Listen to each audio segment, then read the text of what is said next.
روایت میکنند که یک زمان در این مکانها واقعه جالب و غیر عادی تاریخی سر زده است که در نتیجه آن چشمه پدید آمده است که آبش شفاف و معجزه‌ای، دوابخش به همه دردها.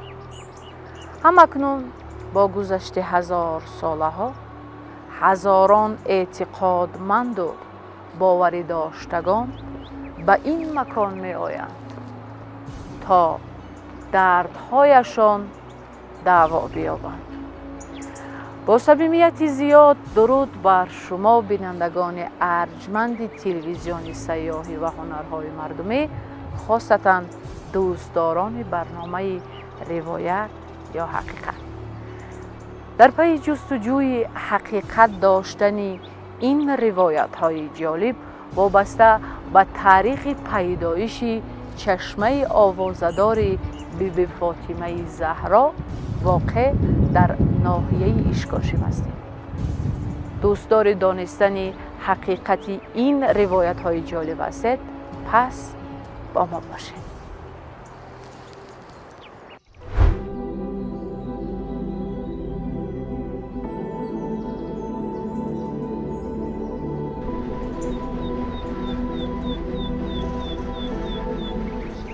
ستایش معجزه‌های چشمه همیشه گرم بیبی فاطمه زهرا در شکل روایت‌های مردمی در بین مردم خیلی معروف و مشهوره. این است که جاذبه جالب‌ترین قصه و روایت‌های مردم محلی ما را سوی خود کشیدند تا راه سوی دره‌های پرپیچ و تاب، ناهموار ولی خیلی زیبا و دیدنی وادی و خام پیش گیریم تا فاصله از روایت تا حقیقت داشتن معجزه‌های چشمه بیبی فاطمه زهرا را معین نماییم.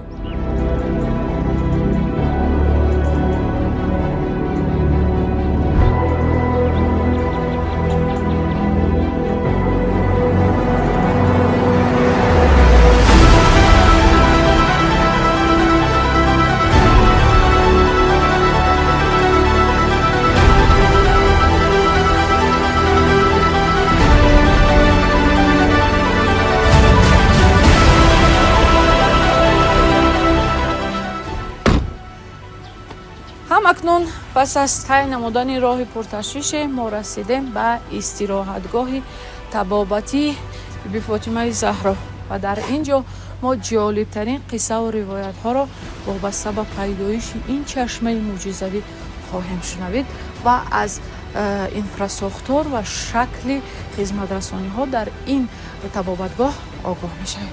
رفتیم.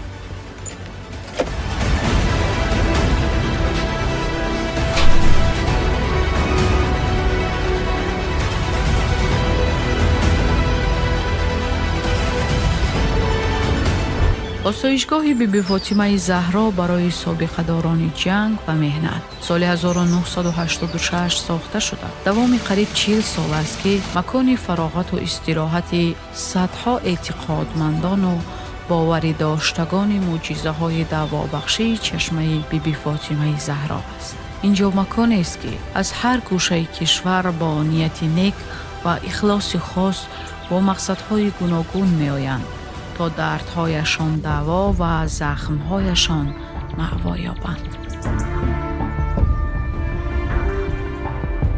در حقیقت جای طبابت، جای استراحت، کشمش، آبی شفا بخش من پایها در میکرد، پایها ایدت ماندم.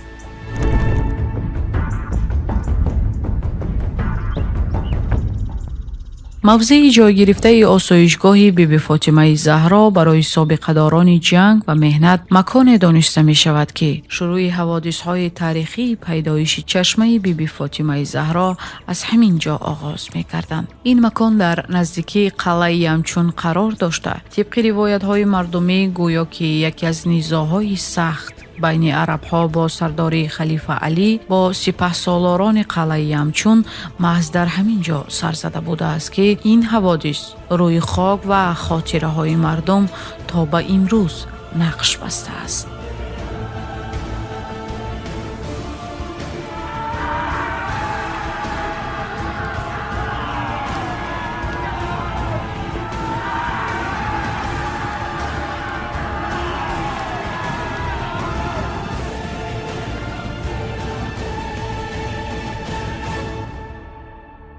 قصه و روایت های همین قلعه و همین چشمه هر خیل بابا کلانای ما با ما فهموده کردن که وقتا همینجور کفر قلعه بوده است آمده است حضرت علی که همین چی بعد دین اسلام قبول شد لیکن او سرزوری کردگی نکردن بعد انا حضرت علی چی میکرد حسبی دلدل تو بزن انا شمشیر تو بزن انا شمشیر هم میزند همونجور خوب گرم میبده بعد اون حضرت بیبی فاطمه زهرا گفت که برای همین مردم تاجیک این همچون یک شفاخانه بعد همین میرد اما چشمه بیبی فاطمه است انا میرد همونجور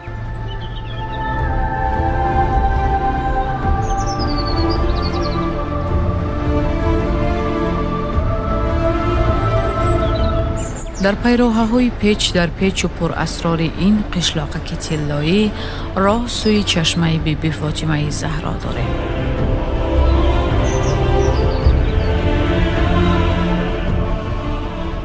از آسایشگاه بیبی فاطمه زهرا تا چشمه آوازه‌دارش تقریباً 1.5-2 کیلومتر راه است. تازگی هوای این مکان و جذابیت احساس نفس کوهستانی این مسیر را ستایش کردن کار سهل نیست.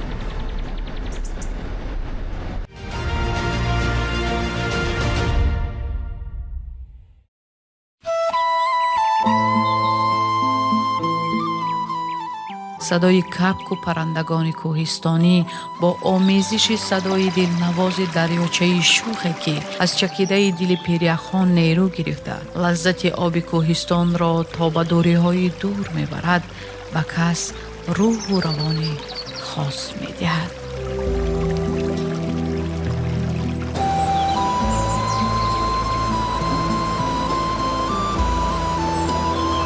این است شکوه طبیعت ناتکرار، مکان سرچشمه آبهای مصفا و آشامیدنی. اگر به طور عموم گیریم از 60% آبهای آشامیدنی منطقه آسیای میانه که در تاجیکستان تولید میکردند، قسمت زیادش محض از دل همین کوههای بام جهان سرچشمه میگیرند، چون که در سایه این قله های سر به افلاک زیر انبوه بزرگ برف ها پیریخ های 100 ساله نهانند که شادابی وادی های پایانی را تامین می سازند.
چشمه بیبی فاطمه زهرا 83 کیلومتر دورتر از مرکز ناحیه اشکاشیم و 200 کیلومتر دورتر از شهر خارو در بلندی 3025 متر بالاتر از سطح بحر در دامان کوههای سر به افلاک بام جهان جایگیر است. چشمه گرم بیبی فاطمه زهرا معجزه طبیعت ناتکرار وطن است که از دل سرد کوههای همیشه برفین بدخشان در همه فصل سال به گونه گرم جاری است.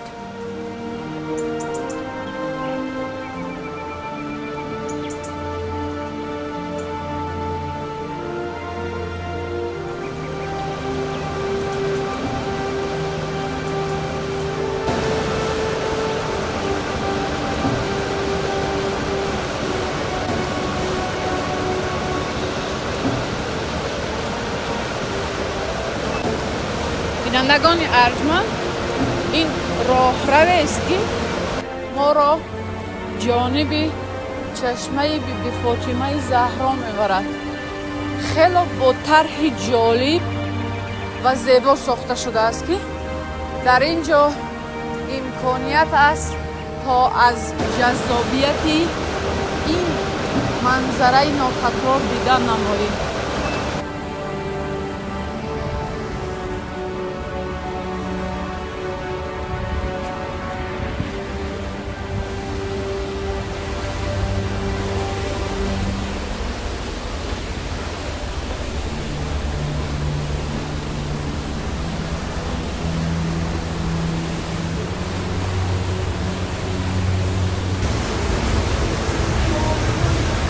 بینندگان ارجمند، هم اکنون رسیدیم به مکان مقدسی که همه قصه و روایات های مردمی پیوستگی داشتن محض به همینجا. این راه رو ما را میبرد به خدمجوی بیبی فاطمه زهرا.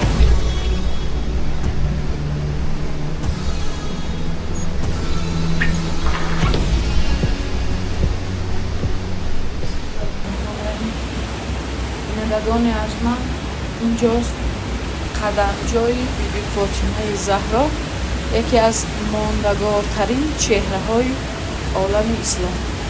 و این اتاق مردم برای دعا خواندن و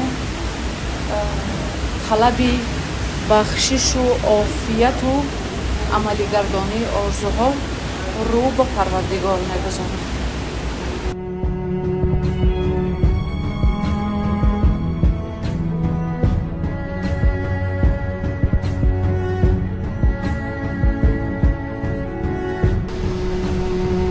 چون مکان معجزوی موضعی جای گرفته چشمه بیبی فاطمه زهرا در قرن گذشته کشف گردیده، هنوز از سالهای 40 عصر پیشین به اینجا زیارت کنندگان و اعتقادمندان نیروی دعوابخشی طبیعت راه میافتند. این بود که در اساس روایت و قصه های مردمی اینجا انفراساختار استراحتی و سیاحی و طبابتی ساخته شد.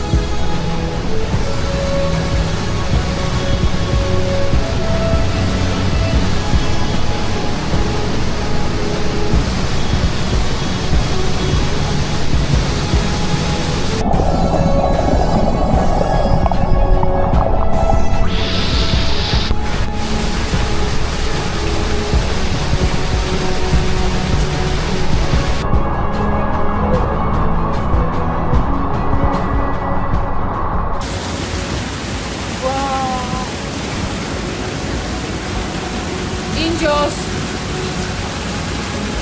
مکان مقدس و چشمه بیبی فاطمه زهرا. بینندگان ارجمند، آن احساسی که حالا من دارم تصویر نشدنی است، چون که از دل کوه آب میچکد. ندانم از این روایت تا حقیقت چی مسیر است، اما با یک دیدن اقرار میشوی که این یک معجزه است. ببینید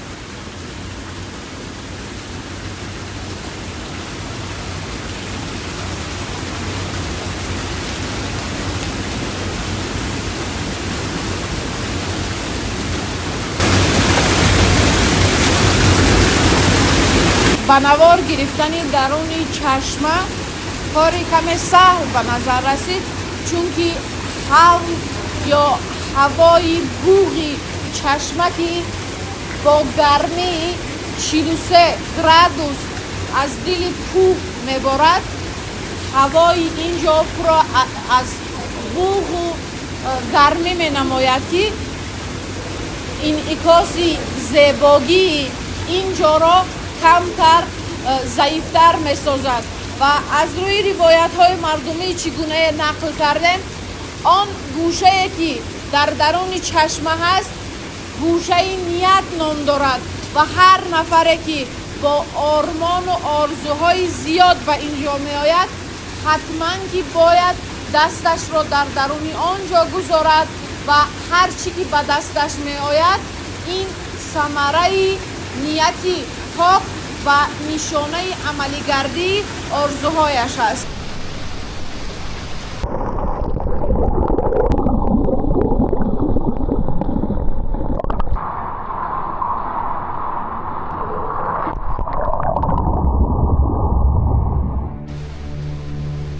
در برابر روایت‌های جالبی که پیدایش چشمه بیبی فاطمه زهرا را به معجزه‌های خلیفه علی و همسر او بیبی فاطمه دختر پیغمبر دین اسلام ربط می‌دانند، در اثرهای فولکلور محلی مردم بدخشان قصه و روایت‌های دیگری نیز موجودند.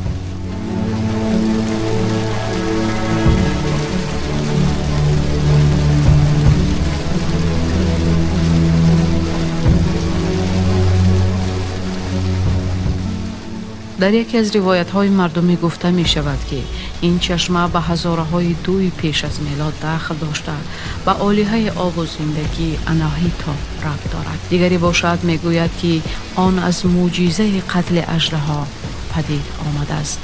سیومین باشد می گویند که اینجا از معجزه های پیغمبر آیین مزده یسنا زردشت پیدا گردیده است. اما در بین گلچین این روایت های مردمی از همه جالبش این روایت است که به شاهان قلعه یمچون پیوندی دارد.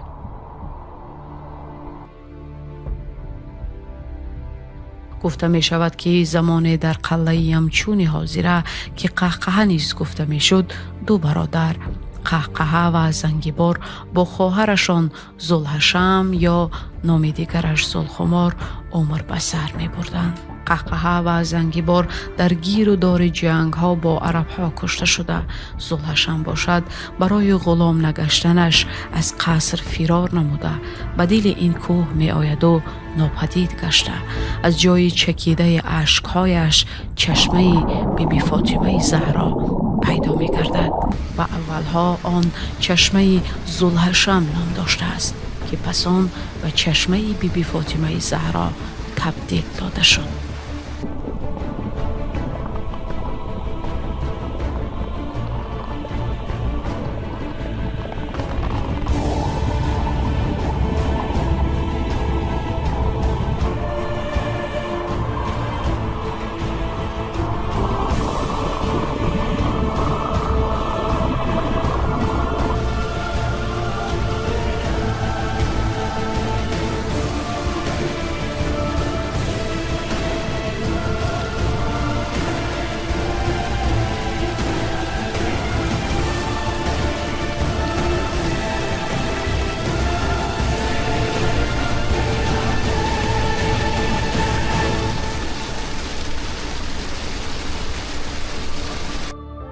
میگویند فاصله هست که روایت های مردمی می توانند به حقیقت تبدیل یابند یا برعکس حقیقت ها با مرور زمان می توانند به روایت های مردمی تبدیل یافته سرچشمه اعتقاد و باوری گردیده درمان بخش دردها گردند.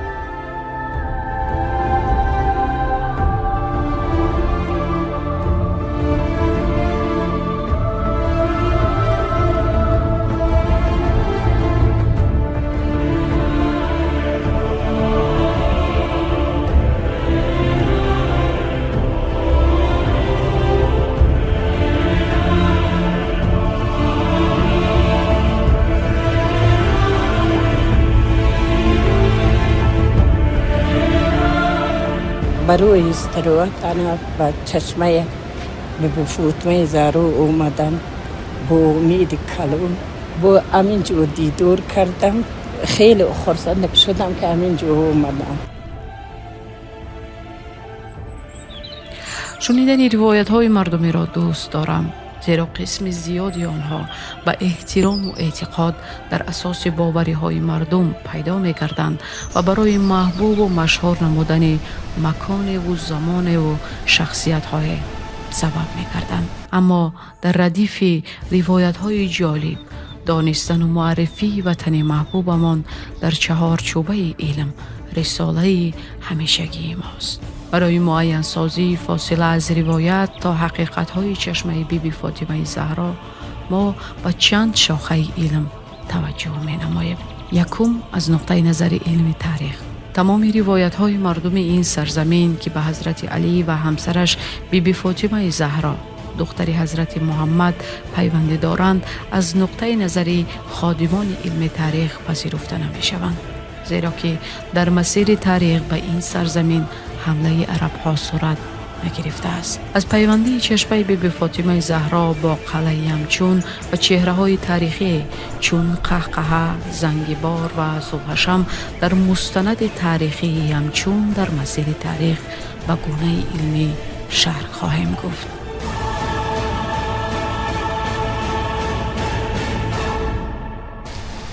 دوم، از نقطه نظر علمی تیپ، آن چیزی که به جسم و جان آدمان در این مکان دوای درد می گردد این ترکیب آب چشمه است که پر از الیمنت های خیمیایی است. بی فاطمه زهرا وای کسلته سلیسی کرم کسلته دارد. آبای گرم شده من هم گاز کربن دارن هم گاز به گیدروگن سولفور. انا وابس غیر از دیگرگونی ترکیب کیمیایی. من فقط درباره گاز گفتم. بعد درباره حرارت وایو.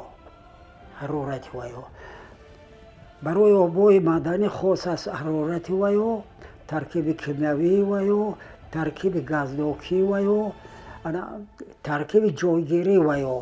من همه عاملا خاصیت شفابخشی آبای معدنی را معین میکنن. طبق نتیجه علمی معین شده است که در ترکیب آب چشمه بی بی فاطمه زهرا میکرو الیمنت های به مانند لیتی، نیکل، بروم، ملیبدن و رادون وجود دارند که برای بیماری های گوناگون خاصتا برای برطرف سازی بیماری های زنانه مفیدند. خاصیت یکم که تلخرانی دارد. تلخانی که دارد جگر تلخدان و راههای تلخگذر تازه می شود. دوم خاصیت پیشابرانی دارد. گرده مجراهای پیشابگذر مثانه تازه می شود. خاصیت بلغمرانی دارد. شش نوع خیرنوع تازه می شود. خاصیت درونرانی دارد، یعنی معده و روده تازه می شود.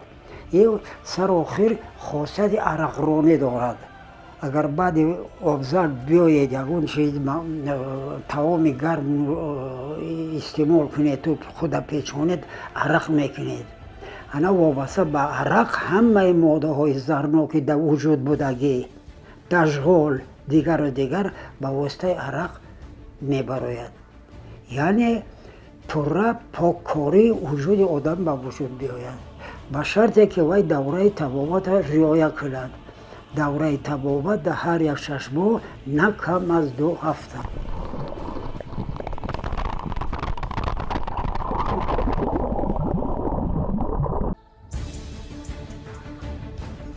از نقطه نظر علمی گیولوژی این کوههای بزرگ سر به افلاک خاموش وطن هزاران راز و نیاز دارند.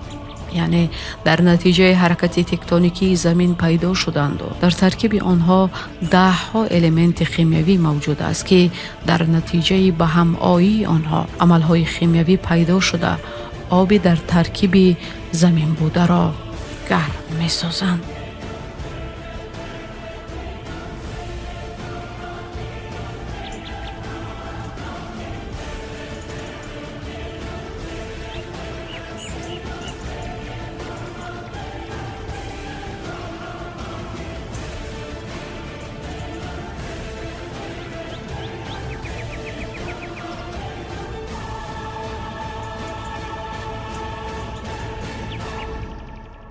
موضع جای گرفته چشمه بی بی فاطمه زهرا ارزش آمدن و دیدن را دارد.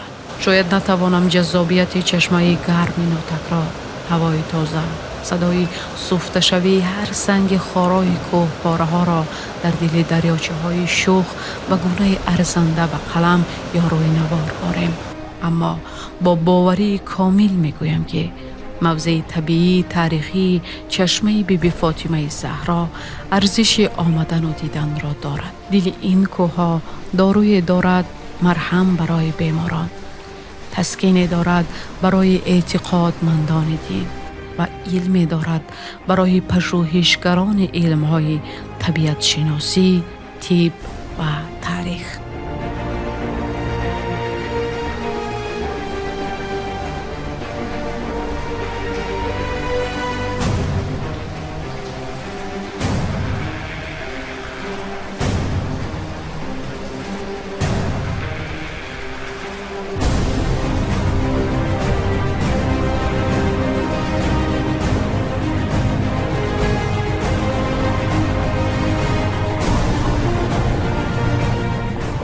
چون زی روایت و حقیقت و ستایش چشمه بیبی فاطمه زهرا گفتیم، می باید چند نقطه را وابسته به انفراساختار سیاحی این موضع بیان نماییم. گرچند که در استراحتگاه بیبی فاطمه زهرا برای استراحت کنندگان شرایط سازگار مهیا گردانیده شده، در برابر آن چندین مهمانخانه و طربخانه ها نیز ساخته شدند. آن چیز که در این جای خیلی ناراحتی را برای سیاحان به میان می آورد نبودن علاقه مبیلی است. در تمام این دهه و حدودهای آن علاقه مبیلی وجود ندارد و مردم برای آگاه ساختن وضع سلامتی خود و پیوندان مجبورند که بیش از 2 کیلومتر مسافت راه را طی نموده برای پیدا نمودن علاقه مبیلی و دهه‌های پایانی روند که باعث ناراحتی و تشویش زیاد است. علاقه عموما نیست، عموما علاقه نداریم. این در 12 روز هم یک بار به خاله پایان فرو آمده با اعلان سیوا کردیم. من سوقم خرسندم شما الخون نشید گفته خبر دادم نباشد. از خانه بسیار گفتن که ما الخون شدیم، تو در کجا میگردید؟ چه کردید؟ خواتیر شدن. خواتیر همین اگر علاج باشه، اگر در همین ساناتوریا علاقه تلفن خوب میشید که این استراحت کنندگان با اویلهاشون اگر علاقه میکردن، این به نهایت از این خیلی جای با فراغت خیال دارم که در تاجیکستان خوبترین همه چی دیدم.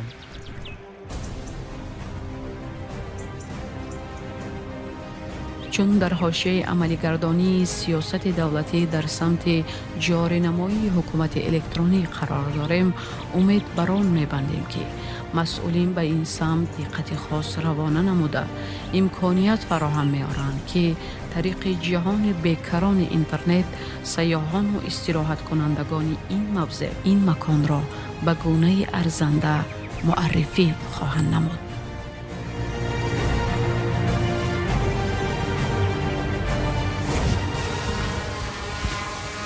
چشمه بیبی فاطمه زهرا موضع طبیعی، تاریخی، معجزه‌ایه که قدرت درمان هزاران درد را دارد.